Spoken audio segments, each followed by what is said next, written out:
Normally see when we're live. I'm normally last. Oh, we're live. There we go. Oh, we're actually live on time this time. Ladies and gentlemen of Facebook world and YouTube land, welcome. This is your weekly dose of Mauls, Balls and all, where we have a panel on, and quite often we have a named guest, and tonight is no different. Joining me this evening are regulars on the show. You will not all know who they are. They are part of the backroom team here with me that make this all work for you. We have Mike Reedy, fresh back from touring on a cruise around the Greek islands, which we all saw the photographs of. Look very nice, Mike. Welcome back. We have Richard Holland, a good Munster man. Richard, how are you? Are you well? How are we doing? I'd just like to point out I'm just back from a tour of Bannow Island. Oh, Bannow Island. Okay, right. Yeah. Okay. On a rowing boat or a speed boat, or what were you doing? Jet skis or something? A rubber dinghy. Rubber dinghy. Good man. Okay. And we also have Darragh Weston, a good Clontarf man and also a good Leinster man, former player himself. Darragh Weston, how the hell are you? I'm grand. I'm back from an extensive tour of Dublin hospitals where I had various parts of me removed. So, you did, yeah. Mainly gallbladder and intestine type things that you don't really need. So. Yeah, well, there you go. And ladies and gentlemen, our guest this evening has a CV that would be the envy of anyone who has been involved in rugby over the years. I will read through it briefly. I'll probably miss some bits because it is quite extensive. He started off his playing career in Tredegar. He also played 119 times for Swansea. He scored 46 tries. He also played for the Welsh under-16 team. His coaching career began with Blaina, then Bective, then Crosskeys. He then coached Swansea. He brought them through to a very impressive, at the time, 21-6-0 against an Australian touring side in 1992. He has won Welsh League titles in 92, 94. He's won the Welsh Cup in 95. In 1997, he came out Leinster, where he had a spell that lasted 3 years until the year 2000. In 2000, he went back to Wales, to Abbeyvale and Wales A and the Dragons. He then took the Welsh national team in the pre-Rugby World Cup to a victory against Romania, which the score there was 54-8. In 2004, Jesus, it goes on. In 2004, he took over from Steve Hansen as the Welsh national coach, and he brought the Welsh team to their first Grand Slam and Six Nations champions since 1978. He has also coached the Barbarians, the Worcester Warriors, the Ireland under-20s, and he is now currently, I think you're still the non-executive director of Ospreys Rugby. Ladies and gentlemen, after all that, please welcome Mike Ruddock. Mike, how the hell are you? I'm very well. Great to see you, gents. Yeah, look, when I'm in Wales, I'm Mike Ruddock. When I'm in Ireland, I'm Mick Ruddock. So I put up always on the bottom the Mick Ruddock. So just back from a tour of Barry Island. So, yeah, I know exactly how you feel. Oh, very nice. How did that go for you? Was that, where is Barry? I thought you said Barry. Gavin and Stacey, you know that TV program? Yeah. I think that's yes. Called Barry Island. So it's a little island just off the Welsh coast there. Very exotic. Very exotic. Oh, I see. Right. Okay. Now, come here, Mike. Before we go on, just a quick question. I'm always intrigued by this, players who become coaches. Did you learn more playing than you did coaching, or is it a different skill set altogether? Oh, it's a different skill set altogether. But what happens is your playing experiences shape your coaching philosophy. So what you find is when you start coaching, your belief in how your team should set up, how they should play, in attack, defense, all those sort of elements are shaped by your rugby experience. The teams you played in, the teams you played against. So, for example, I played in a Swansea team that was an offloading team, played a very expansive style of rugby, and I really enjoyed that. But I came from Monmouthshire or Gwent, as in the Gwent Dragons, and Gwent rugby was traditionally strong in the forwards. So we had the Pontypool pack back in the day, So I grew up steeped in, taking pride in the way the performance of the pack went, So, it was really important to me to make sure that, the forwards went really well and were very strong in the set piece. So, for example, then when I coached Swansea, the first season of Welsh Leagues, I was coaching Bective Rangers. And Swansea rang me up at the end of the first season of Welsh Leagues, they finished last but one. And they asked me to come over and coach Swansea for the second season of Welsh Leagues. And I came over, and I knew the Swansea style of rugby was the offloading style, playing with width, playing with tempo. So I wanted to keep that sort of mentality, but I wanted to get a bit more steel up front, because I knew whenever we played the likes of Pontypool, we struggled at forward. So, that was one of my goals. And, I'd been away for a year, so I asked who was the toughest scrummaging hooker in Wales. They said there's a guy called Garen Jenkins. I found out where he lived. He was 76 Robert Street, Anisabul. I can still remember the address. There was no sat-navs in those days. It took me about a day to find the house.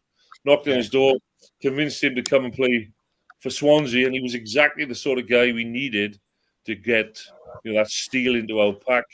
And we went from last but one to win the Welsh League in one season, being champions. So that's sort of growing up in Gwent rugby. Knowing that you had to get your foundations right, your pack right. But having the experience of going west, I used to travel 50 miles each way after work, 100 miles round trip to train after work and play for Swansea, who played a much more expansive game. So finding those two styles, and then when I went into coaching, to try and find a way of marrying those two styles as best I could, sat with me for my coaching philosophy. Well, okay. And again, did you enjoy coaching more than playing? Or again, was there a different source of enjoyment taken out of both? I suspect I know the answer. Oh, I enjoyed playing more than coaching. I loved playing. I was a bit of a goal hanger, as you might have mentioned. I scored quite a few tries back in the day. 46. Yeah, I used to hang and Tredegar as well. But I used to hang around the 5 metre zone and pick up the ones 5 meters out. But they've got longer over the years, of course.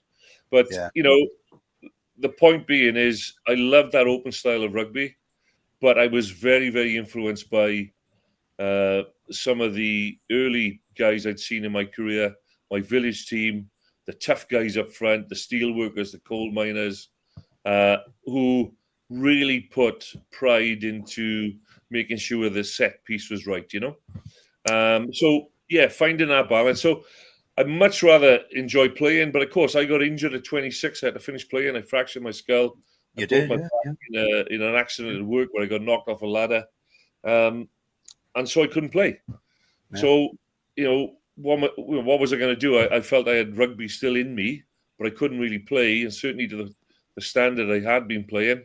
I'm now totally deaf in the 1 year from the fracture where I severed the audio nerve. I think I was reading recently about Conor Murray's dad having a similar injury, where he got knocked off his bicycle and fractured his skull, poor fella, and lost the hearing in 1 year. Well, that's what happened to me, and it affected my balance and all that. So I had to stop playing. So I sort of transitioned to coaching, knowing that I want to stay involved in the changing room. And in the dressing room. So it was natural for you, Mike. Then it was a natural progression for you to go into coaching then, because you're loving the game. And don't forget, there was no career in coaching in those days. You was all volunteer stuff. It was an amateur game.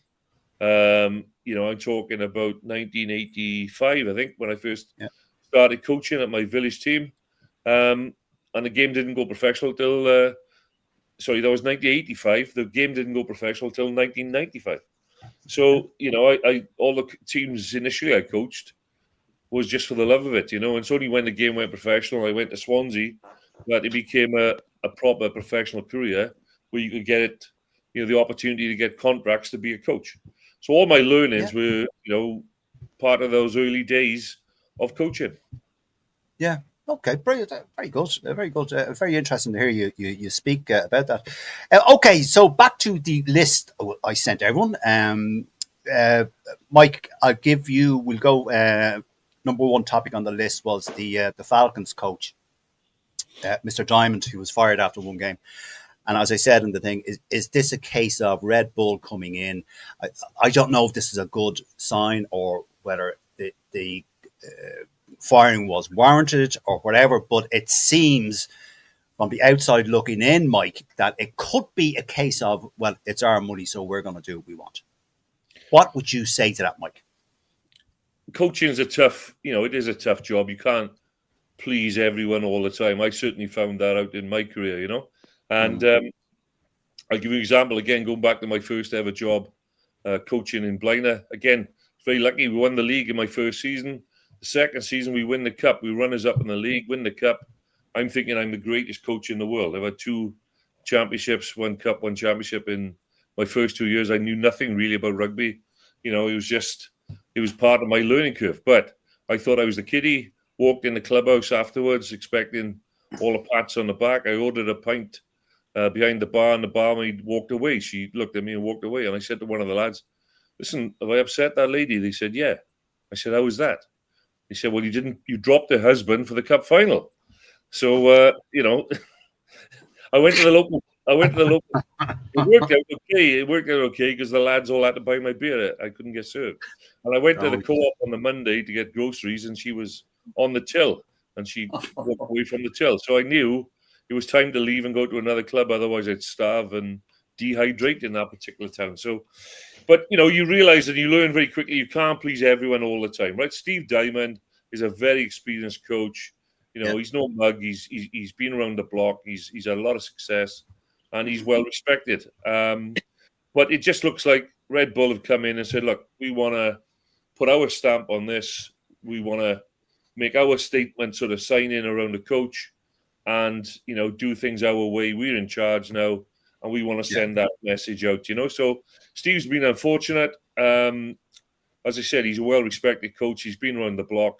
But it looks like they've lined up Gregor Townsend for when he comes out of the Scotland job, and they got him strategically involved. And, of course, I don't think there's any relegation at the moment in that league. So, over time, they're looking to recruit players to strengthen their squad in Newcastle, bring in more partners and sponsors, and connect, I guess, with the city to say lots of things are going to happen here and build that.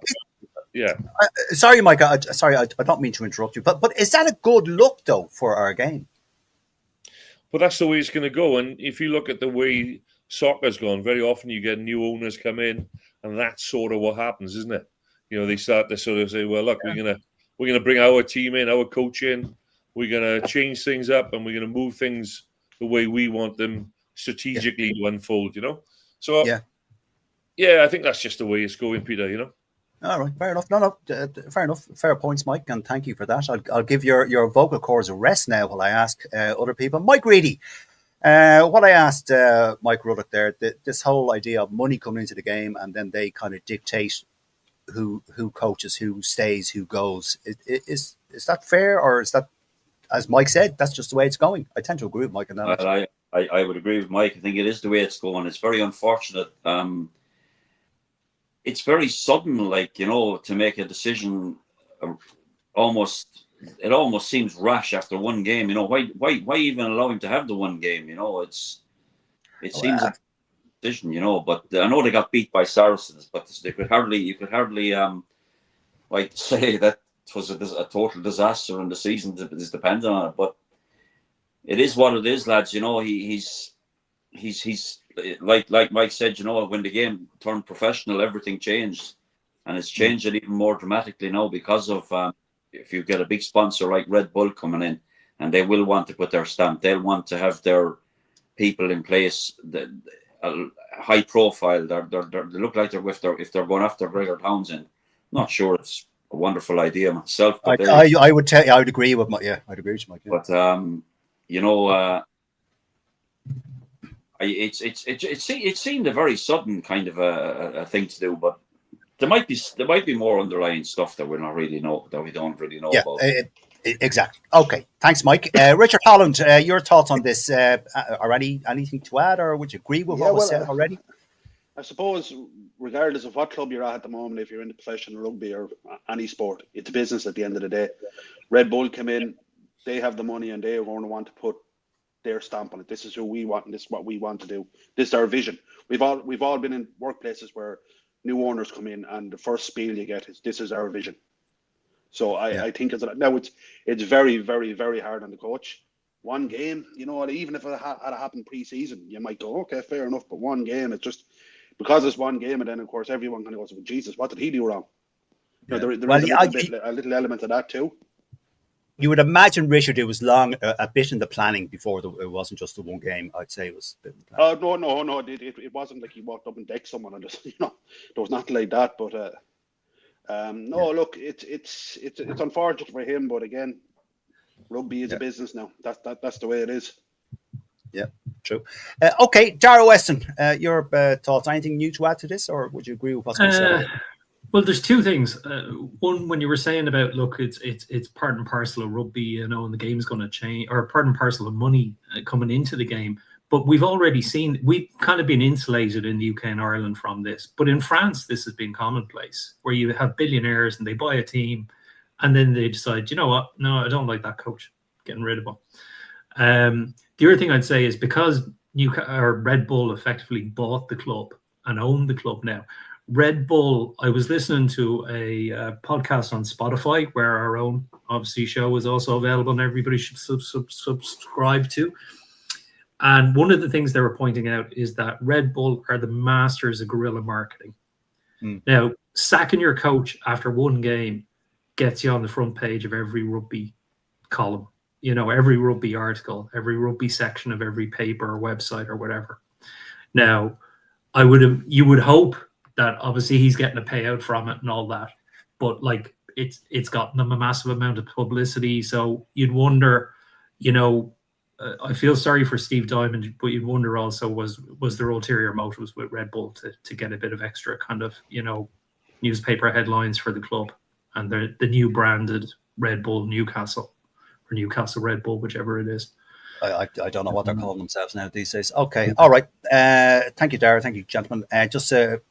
Just some comments coming in. Danny Brosnan, our colleague, evening lads.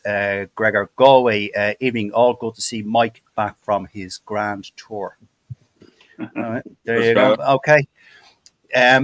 Sorry, Mike. I know I asked you off air, but people looking would not have heard it.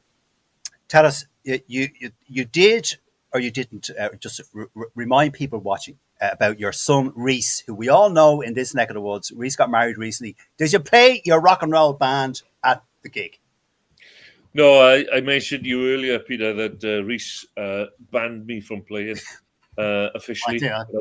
I did manage to play a few tunes in the bar afterwards. But no, he had a great band and he had a great day. The weather was really kind.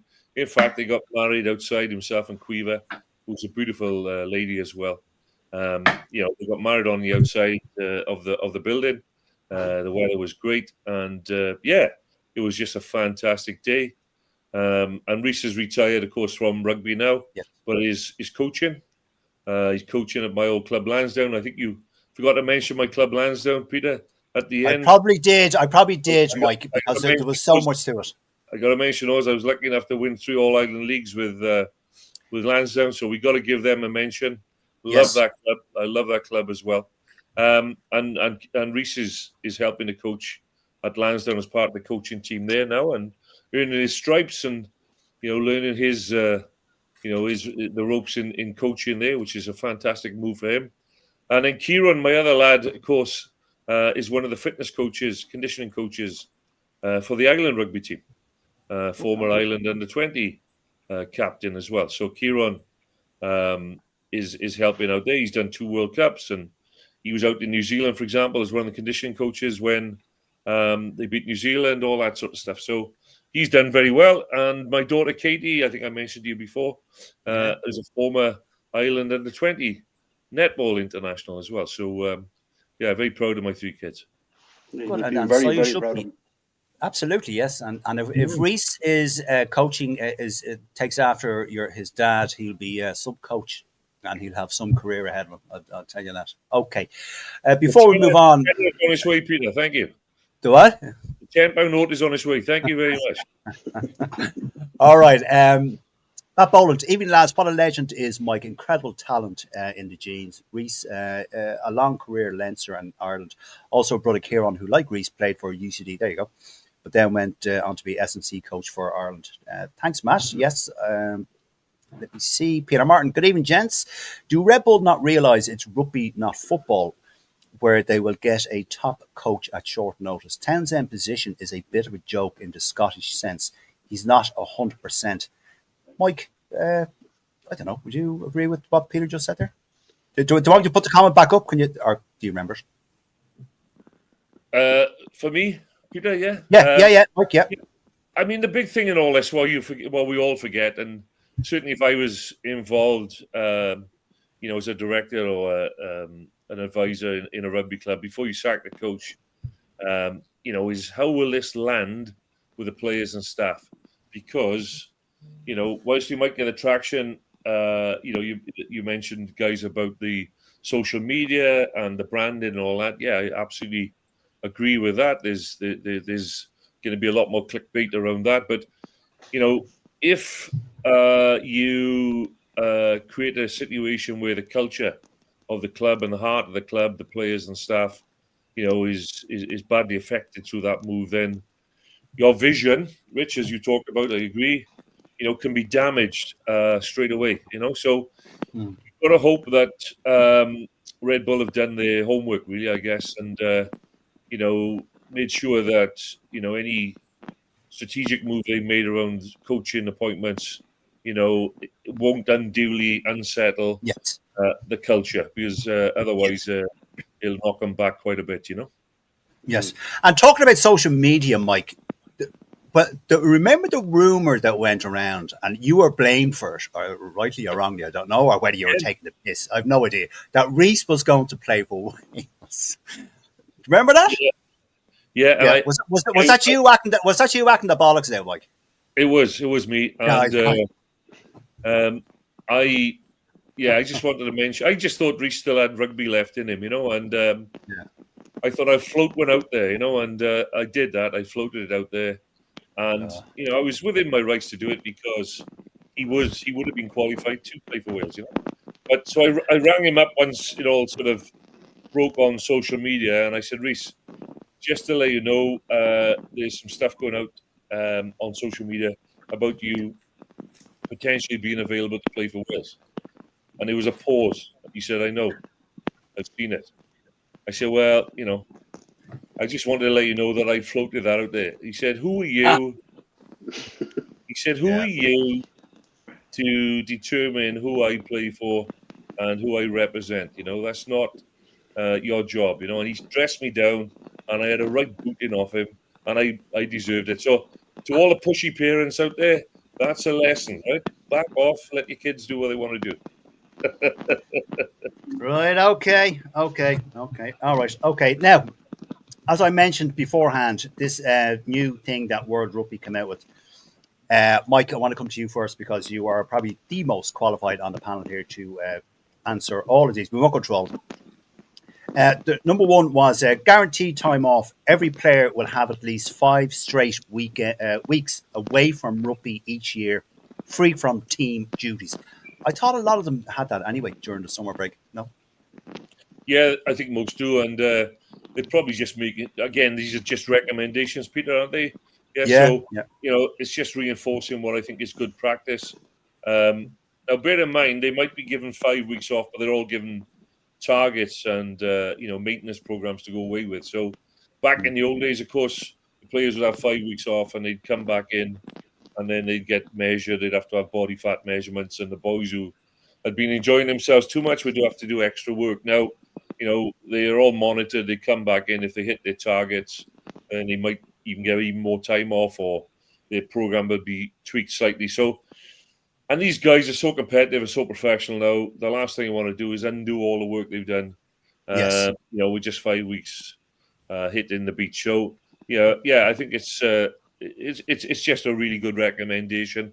And do you know what, Peter? It's more about the mental sort of break from doing the day job, because you got like 10.5 months, 11 months of that work really.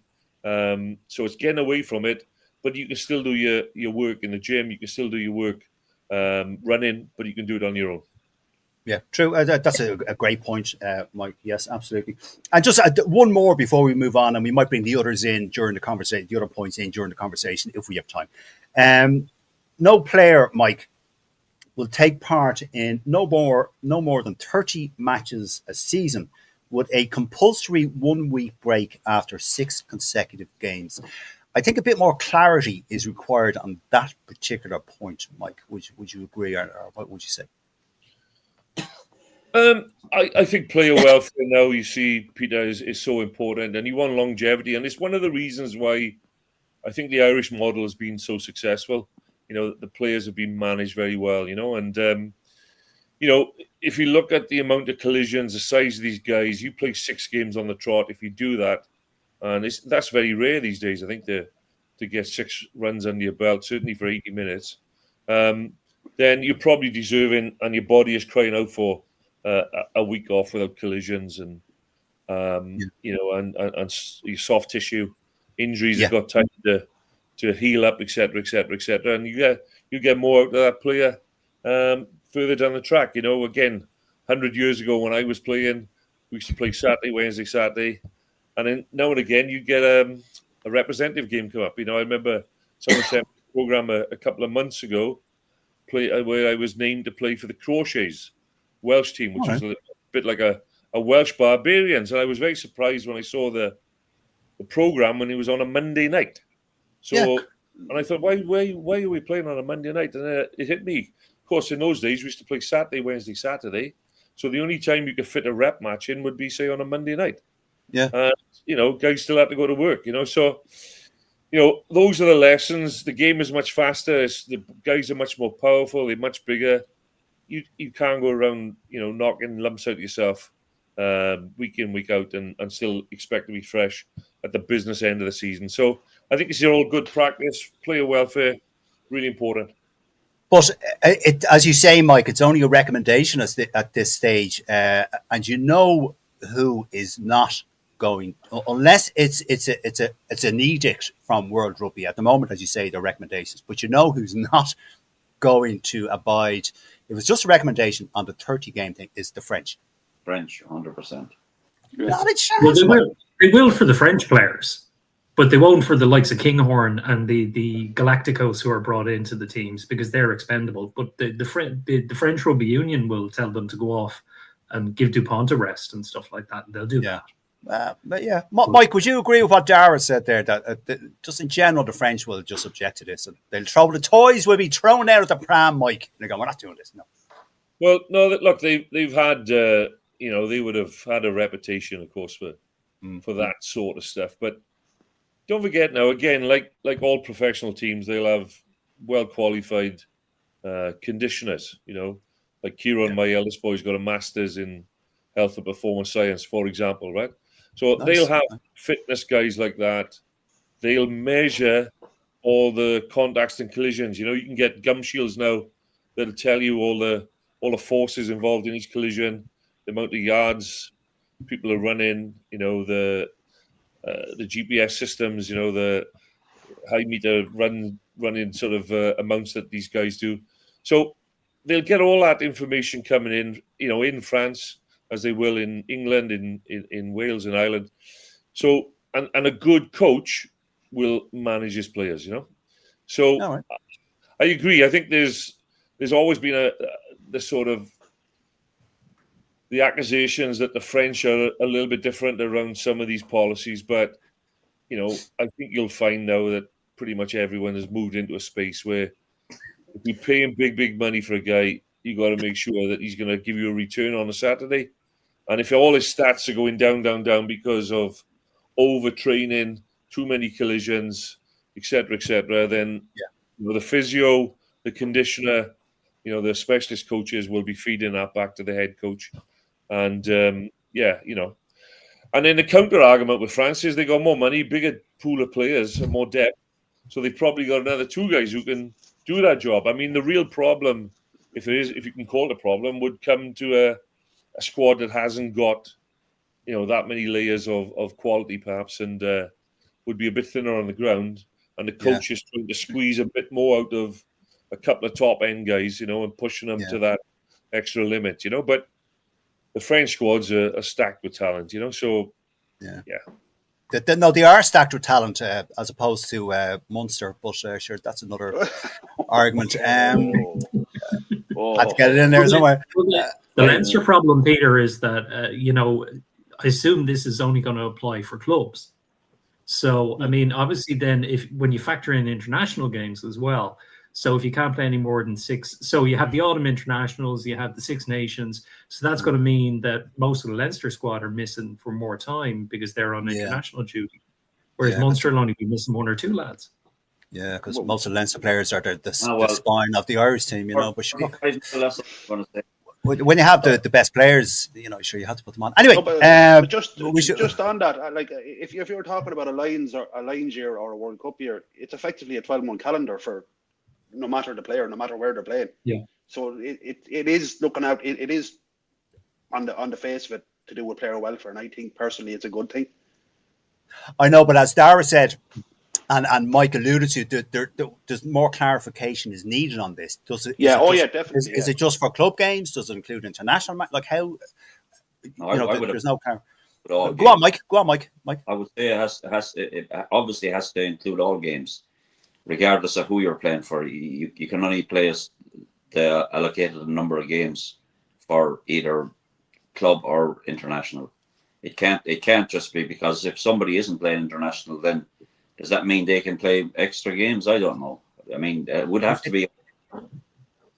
I think it's a wait and see, Mike, how this is going to work. It will be, yeah. Yeah, I think, Peter, you're right as well that you need a bit more clarity around it because, so, for example, a broad statement around, after 6 games, you need a break, right? But, if a player gets injured after 10 minutes and comes off with a dead leg, but he's okay the week after, then he plays 80, but then the following week he only plays 60 because he gets subbed, and the next week he's on the bench and he comes on after 50. Yeah, he might have played six games, but his minutes, his game minutes are reduced because of all the different selection things that have happened to him. So, normally when I've been involved in a club as a director of rugby or as a coach, again, we sit down with our conditioners, our physios, and we not only go through how many games they've been involved with, but how many game minutes, how many collisions, how many, yards of running, the sort of kilometers they do in training. You factor all of that in, and, when it comes to selection, sometimes if there's a close call between a couple of players, those things come into the discussion. Because you say, well, hang on now, we got a guy here that's equally as good, but he's only played 4 games. He's going to be fresher going into the 6th game, for example. Or then, when I say the 6th game, what would have been the 6th game for this other guy, So let's stand him down for the guy who would have been playing the 6th game. We'll stand him down. We'll put him on the bench and put this other guy on. He's going to give us a little bit more, Sorry, Mike, I was going to say maybe then, and I agree with what you're saying, well, maybe then the phrase that World Rugby should have used or should use is minutes played, not games played. Yeah. Maybe that might be a better way to do it. And probably is a better way to do it, Mike, I think you should send your CV into World Rugby. I'm telling you now. Okay. He's too qualified, I'm afraid. He probably is too qualified, yeah. Okay, just a couple of comments from people watching. Bev and Marie Burke. I think the week off after 6 consecutive games is for players who play internationally, as they play more and have to do pre-season training for Ireland, for example, for the autumn internationals and 6 Nations. So need that week off to not be overplayed. Thanks, Bevan, and good to have you watching. Peter Martin, our colleague Peter Martin, it comes down to numbers. The bigger teams will win out. That is true. Our friend Bishop Len, evening lads, evening Len, Peter Martin again. Isn't the schedule for the 6 Nations next year without a 2-week break before the final rounds? I know it's coming up. Yeah, I know that's coming up, but I don't know what year. Next year. I think that's because of the Olympics, isn't it? Something like that, yeah. Okay, final comment before we move on, gents. Yeah, you're quite right, Dara. Bevan again. I'd love to see how it would affect Connacht, for example, where Paul Boyle played 21 out of 24 matches last season, but still performed well. Would he be forced to not work for a week? It surely should be player discretion as well. I think Ty Byrne played some huge numbers of matches. Maybe the Munster lads would know that. I think Ty Byrne played an enormous amount of matches last season. I did sure But include the other side of that is as well, you talk to the player as well and see how he's feeling. There's a lot of that too, where before years ago, you were told, right, you're playing, and that's it. Like, whereas, a lot of it now, you talk to the player, you feel, well, I'm tired. Okay, so we're looking at working in a rest period for you. That's what Mike was saying. That's what Mike Ruddock was saying. Yeah. All right, Mike Reedy, any thoughts on that type of kind of stupid amount of games? It showed towards the end of the Lions tour as well. He was exhausted. He was almost run into the ground, to be fair. And like it almost looks naive to allow that to happen, but it is what it is, lads. He should know. He should be.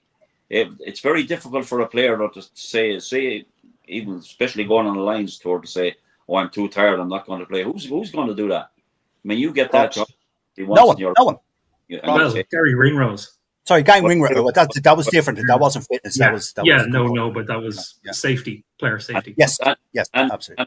And that's a very rare thing for anybody to do. But he'll probably reap the benefits by doing that. By being sensible enough to do that. But, of course he was, Mike, and he was highly praised online and the online media and the print media. He was highly praised for doing that at the time. I mean, another player, you're one that you love, Mr. Finn Russell. He's pretty much run into the ground everywhere he plays. He plays absolutely every minute for Scotland when he's fit. He's never substituted unless he's injured, and this was pretty much the same with the Lions. So, he's a player that has not been looked after by any coach he's ever played for, by the looks of it. But that's probably why Finn Russell. That's probably why Finn Russell is back in England playing for Bath, and he left racing. Yeah, that's probably one of the reasons. I don't know. I'm just guessing. I don't know. At $1 million a season. Middle of season as well. Yeah. Okay. Season helps. Yeah. £1 million a season, it does help. Yeah. Sorry, go on, Mike. I was going to say that's another variable. Of course, is what happens if a guy's played 6 matches and you're on a winning streak and he's going to lose a match fee and a win bonus the week after? Some lads might not be so pleased with that, but no, I think they're all buying into player welfare. Paul Boyle, I coach Paul in Lansdowne, smashing player. Good engine on him. He's a really hard worker and very smart player. And some guys can play a little bit more than others. They can just get through that workload and really. There's a certain amount of genetic freak there, yeah. Yeah, but at the same time, there's a responsibility on the coach and the coaching staff to make sure he's managed. Now, he might have played 21 out of 24, but again, what's his numbers? Did he come on X number of times off the bench? Did he start X number of times but was subbed early? What was his collisions like? What was his GPS numbers, all that. So, that's where smart coaches manage their squads really well, Yeah, I think I agree with everything you just said there, Mike, and previously about this. I think it is a bit of an opaque statement for World Rugby to come out with, just with games. Well, could you give us more information? What is it? As you said, Mike, is it minutes? Is it like what hits? What is it? Like there has to be a minimum there somewhere. I totally agree. Yes. Okay. And Peter, one thing is as well as Bevan said about Paul Boyle playing 21 out of 24, that would fall within the World Rugby guidelines that they've issued because he's had 3 games off. Because it's not until he gets to the 24th game, that's the 4th round of 6, that he has to take a 4th week off. So he would actually be allowed to play 21 out of 24 games. Yeah. Okay. Yeah, when you put the maths to it, yeah. So go on, Richard. No, when you put Dara is right. When you work it out, we put the maths to that. He's actually right. Yes. Okay. All right. Okay. Former props doing maths on the show. Former prop doing maths. Jesus Christ. Fair play to 2 of us. One beer. I know. 2 beer. Yes. Yeah. Well, I should have worked that out. Me being an outside centre. Mike, the next topic on the list was about the survey that was done by was it Rugby Pass? I can't remember who did it, but a genuine survey that the majority of Welsh fans, the vast majority of Welsh fans, would prefer their teams to play in the English League as opposed to the URC. Does that surprise you in any way, shape, or form? And would it change anything about the Welsh teams in reality? Look, when I played for Swansea, we were very, very lucky. We had all the usual tribal derby matches, Swansea, Llanelli, going over to Neath at the Knoll. Then you play Cardiff, Newport. But in between, from time to time, we play Gloucester, Bath, Bristol, Harlequins, Leicester. We had the best fixture list ever, and we didn't realise how lucky we were. And looking back and thinking back, the spectators loved that. The players loved that. We loved going up to Leicester to play a match. We loved going to Pontypool midweek, Bridgend on a Wednesday night, and then you might play Bath at the Rec on the Saturday. The contrast was brilliant. Brilliant. Particularly those clubs, English clubs in and around the border, like Gloucester, Bristol, just over the Severn Bridge. They sort of almost became, in their playing style, a bit like the Welsh clubs. Whereas say Leicester back in the day when I played, Clive Woodward was playing, Les Cusworth was playing, Paul Dodge in the centre, all those sort of guys. They were more of a rugged team, played some nice football, but when he went to Gloucester, you knew it was going to be a battle. And they knew that the Welsh clubs were that way. So they were tasty and the crowds could travel because the spectators could go there. It wasn't a million miles away. Now, if in the URC, one of the difficulties, I think, are there and why the spectators might have made those comments. Rugby was built on that sort of inter-tribalism, really. And, you had a bit of banter between, say, the Swansea fans and the Gloucester fans. But now if you get, Benetton over or you get Glasgow down, there's very few fans come, Yeah, and you don't seem to get the atmosphere that he would get from the traditional Anglo-Welsh type of matches. So I can see why the Welsh fans would like that, Yeah, true. Okay. And I mean, there's only 10 teams, I think, in the Premiership at the moment, isn't there? So they have the space there. Certainly. Yeah, and I think it was about 97 when I came. Yeah, about 97, 98 plus 99. When I did 6-7 seasons at Swansea, and then the Leinster coaching job came up in 97. I was the first ever, if you could call it, professional coach of Leinster, and we were in transition. We were just, a lot of the players who played for Leinster traditionally, like Conor O'Shea and I remember Gary Halpin, Malcolm O'Kelly, Eric Miller had gone over to Leicester. A lot of the talent had gone across. So we had to start with the youngsters. But anyway, the point being is there was a rebel season while I was away with Leinster. Swansea went into the English League, Swansea and Cardiff, and they played a season in the English League, and everyone I didn't know that. Loved it. So if you look back, you'll see that. And the Swansea guys, when I spoke to them, said it prepared them really, really well, much better having that exposure, if you like, to a different type of opposition. And I think they were allowed then, even though they played in the English League, they were allowed to play in the Welsh Cup. And that season, they absolutely battered Llanelli. And traditionally, that would have been a close cup final. But they were so far ahead from having a different type of exposure of rugby that they absolutely hammered the Llanelli final, But Scott Gibbs made a statement. It was men against boys, So, go on.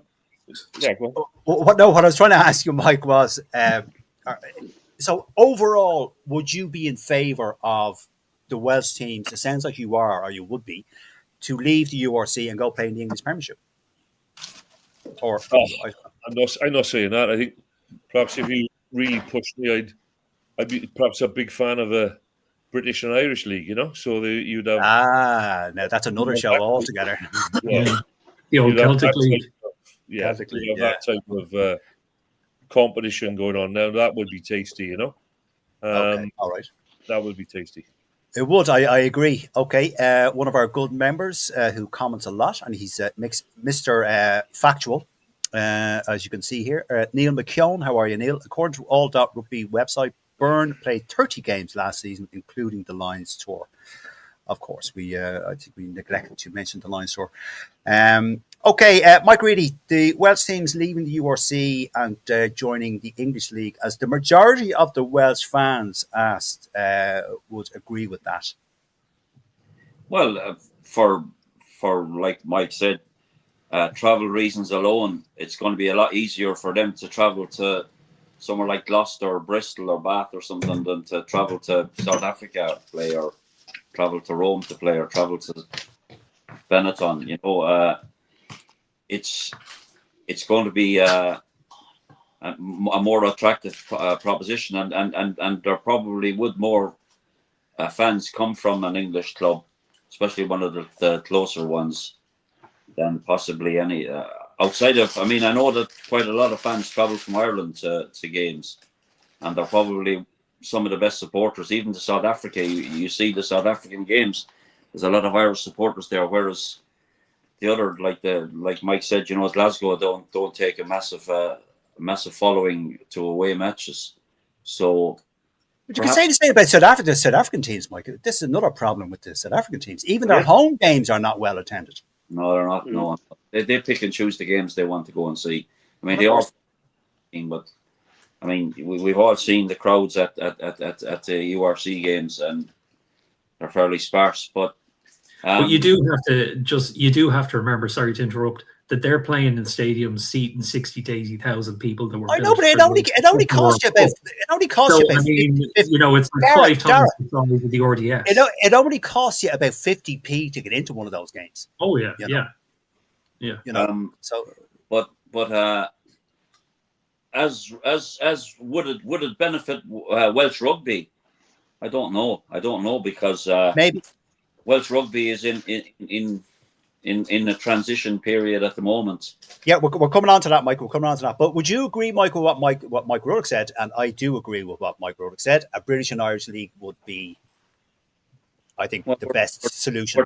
Again, then, aren't we? We've only included South African teams, like so. I don't know, lads. We're all kind of frightened of change in a way, you know. But you know, change sometimes can be the right way to go, you know, if things aren't working. But according to the stats, like the URC is on an upward trajectory. So would it be wise to be leaving, because and the English Premiership is faltering. So for Wales to leave a situation like, you know, where they're in a league that's heading in the right direction, as against joining a league that's heading in the wrong direction. So it might be. Okay. Maybe so. It might work. Yeah. No, sorry, Mike. I'm just conscious of time. Richard Holland, any quick thoughts on this before we move on? Yeah. Look, from was and they are the Welsh rugby supporters are amongst the best in the world. There's no doubt about it. So just the banter you get off the Welsh. So if the reason they probably missed that, because even to travel to Dublin for a weekend to go to the RDS is a big ask. It's either ferry or a plane or whatever. And you have to remortgage your house to come over here. Well, there's that too. Like, you know, but it's. I think it's attractive from the point of view in that you can go to the likes of Gloucester in an hour and a half, and be back home before midnight. You know, that kind of way.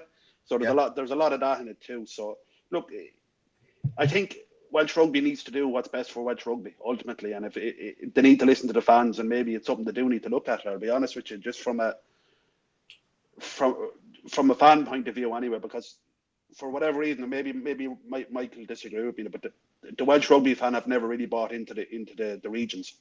They never did. It was their club and their country, and that was it. Yeah, their local club and their country. Yeah, I think you're right there, Richard. You have something there. Peter Martin, money talks. It makes sense financially for the Welsh teams to play against the English teams. Mike Ruddock, I think you were alluding to that in what you were saying there. All right. Yeah, and don't get me wrong, guys. I'm not absolutely knocking the URC. I think there's a lot of positives around it. No. Yeah, you know, but you asked me my personal opinion. Yes. And again, going back to my own playing experience, those games against the English clubs on a regular basis were brilliant, you know. You know, the other thing, again, going back to like what makes a club, what makes a tournament, what makes a competition, but certainly it's a connectivity thing, So if you can connect with your team, if the supporters can connect with them, be close to them, engage with them, and then connect with the opposition supporters, as Richie said, a bit of banter, that sort of stuff, and you get all that connectivity going on, that dynamic can be very, very powerful, and Yes. I think it's traditionally what has probably got the best and the out of Welsh rugby and got us most excited about the games. When I certainly noticed when I've come back to Wales now, and people say about rugby, and they said, "Oh well, who's playing who on the weekend?" They don't feel overly connected. It's a lot of the games are behind pay-per-view sort of paywalls. And whereas if you said, right, Gloucester are coming to town on Saturday, or hey, there's a load of us going up to watch Swansea or the Scarlets or Cardiff playing, or Newport playing Gloucester, that's going to be, intense, right? In the same way that traditionally you've had, Munster versus Leinster, or Ulster versus Leinster or whatever, right? There's a bit of tribalism, it's close proximity, and that means the fans travel and you get the vibe with it, So, I think the South African teams have been really powerful, really strong, and I'm sure our players have learned a lot. Everyone's players learned a lot by playing that type of powerful opposition. But you lose a little bit of the connectivity, I think. Yes, completely. I totally agree with you, Mike. I absolutely totally agree with you. And funny, moving on for that, about the South African thing, this was on the list as well. I sent you the Leinster's South Africa mistake, Mike. Now, I'll preface this with an article I was reading. We're running out of time, Peter. Maybe we should just skip this and go on to the next No. But about, I know. You're still hurting, Dara, about the Leinster loss. It was a bloody big loss, yes. But, Mike, the article I was reading was, it was comparing on this level, no other level, that Premiership soccer in the UK, those teams can afford to rest their top players, but still fill out a stadium and still compete, at the top level. Unfortunately, rugby cannot do that.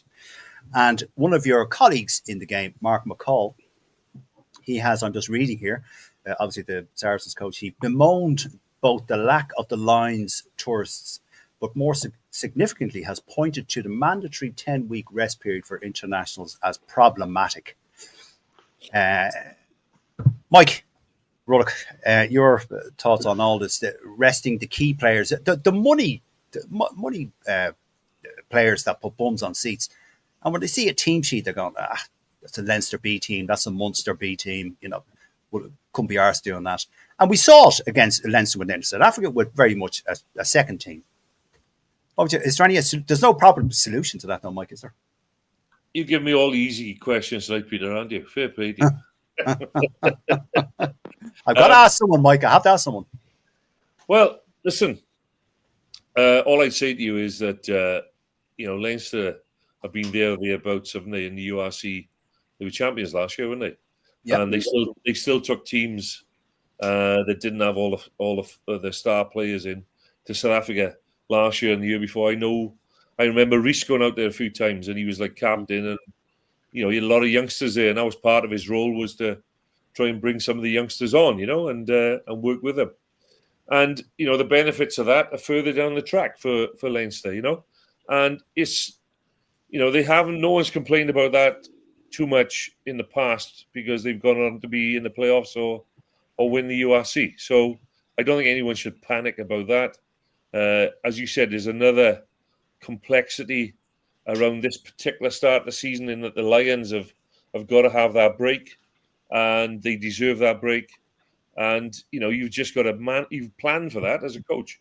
You plan for that, you manage around that, and you make sure you get a little bit more depth in certain areas when you're going to lose certain players to a Lions tour. So those things are there. I mean, and the only other thing I'd say to you is no trophies are won in September. And again, my first coaching job in my village, I talked about when the barmaid refused to serve me. My first coaching job, I I did a 1 week coaching course in Swansea.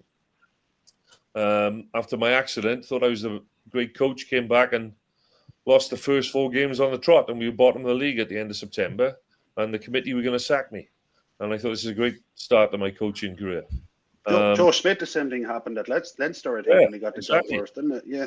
And I spoke to the players and I said, "Hey guys, where am I going wrong? I thought things would be okay by now." And they said, "Look, coach, we love the fact I brought 2 bags of rugby balls. We'd only ever had 1 rugby ball in training back in the 80s." And they said, "But we miss all the fitness. We used to run up the mountains, the Welsh Valley mountains.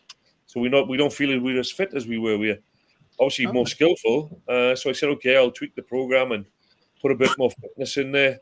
And we managed to scrape the win on a Saturday, and we won every other game and won the league at the end of the season. So, I'm not saying that to boast. I'm just saying to say that everyone will have a dip in the season. We had it that particular season. I learned so much as a coach in those first 4 games that, you have to make sure that your conditioning your players is right. And, if it's not right, you can be as skillful as you want to be, but you can't last the distance. You won't win the tight game. So that was a great lesson for me and a really important lesson for me. But the other point I wanted to make around it, you don't win the league in September. So I wouldn't worry about it. I'm not, but the slagging I got from my Munster colleagues was as you can imagine. Yeah. As you can imagine. Yeah, but the wheel turns, Peter. The wheel turns. I know it does. Okay. Listen, I tell you quick. Peter, what Mike was saying there about strength and conditioning and stuff, I saw before was one of the Leinster, I think it was one of the guys who's a nutritionist for Leinster. And he put up some photos from the airport, and it was a goodie bag that every player had. Hand sanitizer, water, electrolyte sachets, flapjacks for snacks in case they got delayed. I mean, 6-pack of Heineken. No, there wasn't a steak, there wasn't a Mars bar, there wasn't a can. It was shocking, but like a massive bag full of food, literally, because you're bringing players on an 8-hour long haul flight, longer if they're going through the desert, and so it's a massive thing I'd imagine, to get the player over there, recover them, play 2 games, then bring them back, and then have another game the following week. Yeah. Well, the thing about this weekend, they're playing at altitude this weekend, aren't they? Yeah, all right, we'll come to that, Richard. We'll come to that. Come on. Yeah. Just one sec. Okay. Mike, before we go on to the games this weekend, because we're fast running out of time as always, would you coach back in Ireland if you were asked or approached? Yeah, I'd love to do a bit of coaching again. I've taken a break. I took quite a big break, really, because I coached for 35 seasons, consecutive seasons, and without a break. As I said to you, because of my career ended when I was 26, I sort of got straight into coaching and just jumped on the treadmill and ran with it. Not that my running is particularly quick, but I just ran with it. And before I knew it, I was 35 seasons in. And I started to get a little bit grumpy. I could feel that, and I came back and was almost director for the Ospreys for a while. And then I was working in the Pathway, and then as a director, I finished up at the end of June this year. So at 66, I'm an official OAP now, gentlemen. So have you got your bus pass? I've got my bus pass. I got the pension. I got the lot, right?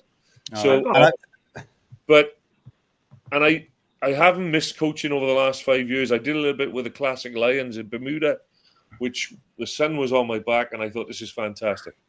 And I'm looking out the window tonight, and the rain's coming down, and I'm thinking, do I really want to be out in the rain and the wind every Tuesday and Thursday night, for example? But that is part of me now is suddenly starting to get that little bit of an itch again and say, hey, what about 1 or 2 seasons to finish to see if you can help out perhaps a club lower down the league that might, fancy Munster.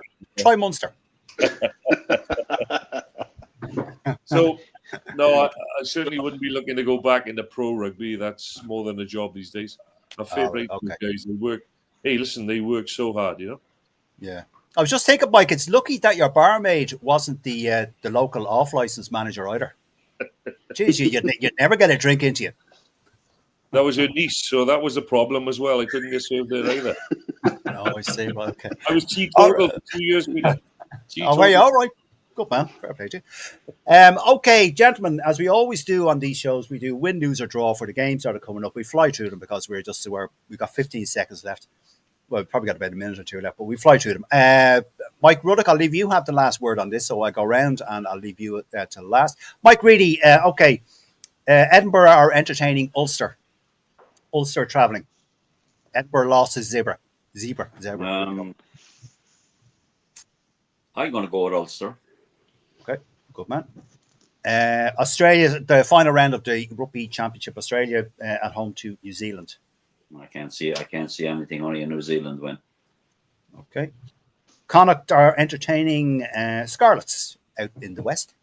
I think Connacht. All right. The other Rugby Championship game, Argentina are playing South Africa in Twickenham. In Twickenham?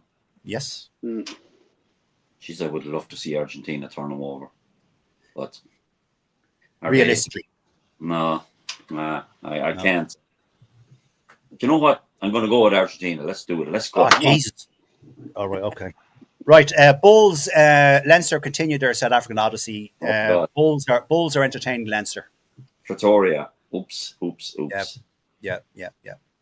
I'm sorry, Leinster lads, but no, it's not going to be happening for you this week either. Okay, and finally, Munster at home to Cardiff.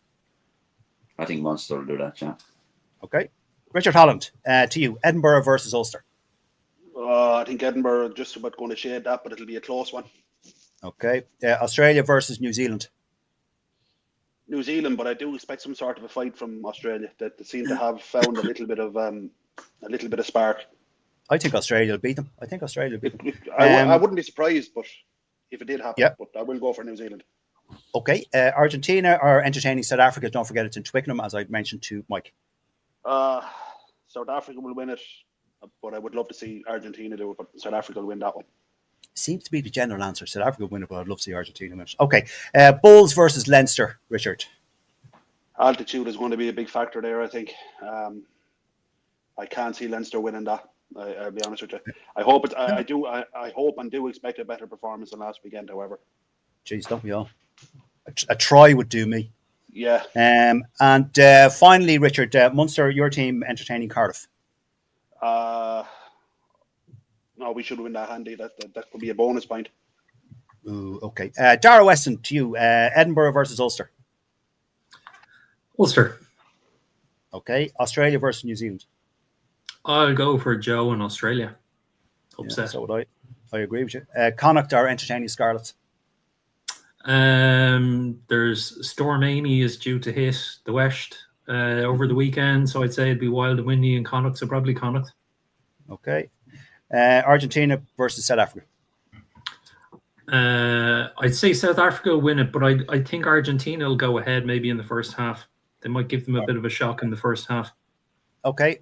Our team, Dara, Leinster are playing the Bulls in the Bulls ground in Victoria. Heart says Leinster and the head says no comment. Yeah. I am the same. And finally, Dara, Munster taking on Cardiff. But I'm married to a Cork woman, I have to say Munster. Oh, you're contractually obliged to say Munster because you're Exactly. married. You'd be divorced if you. Yeah, okay, right. Fair enough. Yes. Okay, Mike Ruddock. I'd be buried under the patio. Yeah, you would be. Yeah. Okay, Mike Ruddock. Last voice on tonight's show. To you, win, lose, or draw. Edinburgh entertaining Ulster. Edinburgh will win that one. Oh, look at you all confident. I think home advantage is big at the moment, so yeah. Yeah, okay. Australia versus New Zealand, the final round of the Rugby Championship, Mike. Australia, for the same reason. Yeah, I tend to agree with you. Connacht are playing one of your nation's teams, Scarlets. Yeah, Scarlets will be hurting after the Munster loss, but I still think Connacht will turn them over. All right. The second game in the Rugby Championship, Argentina taking on South Africa. Well, you might remember at the opening of my sort of talk, I was talking about the power of the forwards and the scrum. I was brought up on it in Gwent, and that South African scrum can get you out of so many difficulties. So I agree with Dara. I think Argentina will be really good and be putting it up to them, but South Africa will always get themselves out of trouble with that big scrum, I think. Okay. Bulls and your ex-team Leinster. Like, yeah, again, I haven't studied the teams, right, that Leinster have got over there, but sounds like they've got a lot of guys perhaps not travelling. So yeah, probably the Bulls with the altitude will just nick it. But again, I would have thought exactly like Richie said, they'll be wanting to put a better performance up, Yeah, I'd agree. Well, hopefully so, yes. And finally, Mike, Munster entertaining another one of your teams, nations teams, Cardiff. Yeah, well, again, before we came on here, I think I mentioned my mother was a Munster lady. So she'd be looking down on me and expecting me to say 100% Munster to win. Okay. Yeah. Okay, that is it. And thank you all for watching. And here's a final question, just from our colleague Peter Martin, director at you, Mike. Would Mike coach kids? No, I don't think I would. I haven't got the patience anymore. That's fair enough. Fair enough. I'm a granddad to 4 granddaughters. But do rugby players really ever grow up, especially forwards, Mike? So it's the same thing. Yeah. Mike, you're allowed to be old and grumpy, right? That's your goddamn right. You're allowed to be old. Well earned. What is it? 35 seasons is well earned. Speaking of old and grumpy, Peter, Len has asked, have Ballygown replaced Heineken as the show's sponsor because you're not drinking Heineken tonight? They have for the month of October. I'm doing this sober October thing for charity. Obviously, if Red Bull are watching, we're open to sponsorship deals and we're open to changing the host as well. No bother. No bother at all. No. Okay. All right. Okay. That is it. We're way over time. My thanks to everyone who watched, tuned in tonight, and commented and offered their opinions. It's all about you and the panel here as well. That's why we do it. My thanks are to Mike Reedy, Richard Holland, Dara Weston, and to our very, very special guest. He is rugby royalty. It was an absolute pleasure to chat with him. A great, absolute gentleman. Mike Ruddock, thank you so much for your time and enjoy the rest of your evening. All right. Cheers, gentlemen. Take care. Bye. OBE. Thanks, Peter. Thanks, guys. Cheers, Mike. Thanks. Take care. Bye. All the best.